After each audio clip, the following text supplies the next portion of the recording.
Okay, welcome to Google Slides scenario number 3. In this scenario, Henry is an art teacher.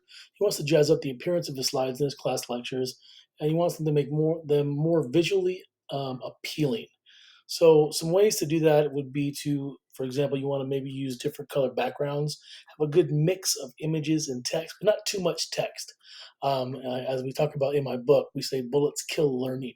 So definitely have a good mix of image and text and not too much text. That definitely helps tell the story that you're trying to portray in your video, or I'm sorry, in your slides presentation.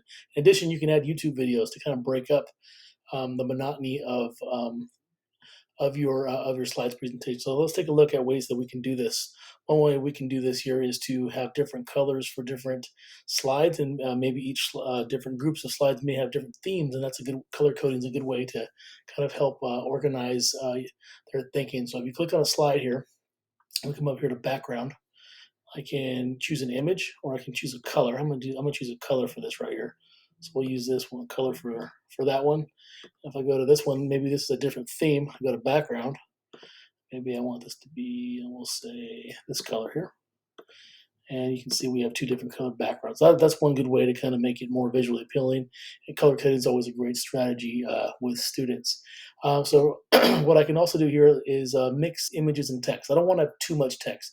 If it's too text heavy with too many bullets, that turns students off. A lot of times you're going to get kids just copying information and not really paying attention and learning.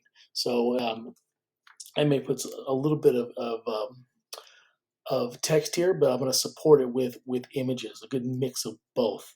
So I'm just going to put here, just for fun here, and put maybe a couple bullets. Then maybe I'm going to add a couple images, which is really easy to do. I can go to Insert, over here to Image, and I'm going to do Search from Web, and it's going to pop up right here on the right.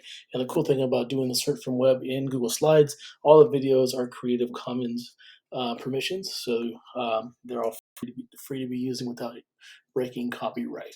So maybe I want to do a picture of a dog here. There we go. Add that in there. Resize it. And maybe I'm going to add an image of a cat. There we go.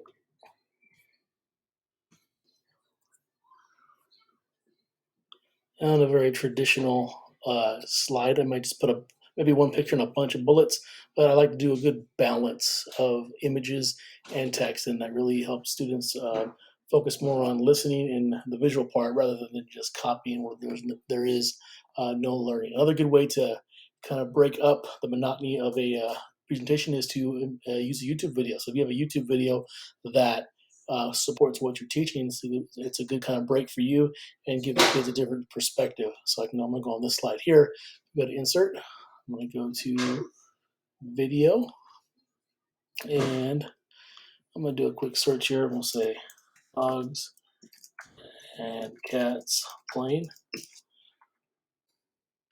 and I'll try this one right here, and I'm going to go ahead and put that here in the corner. Close that down. So now when I present my slides, I can go through. Here's a video they can watch about dogs and cats.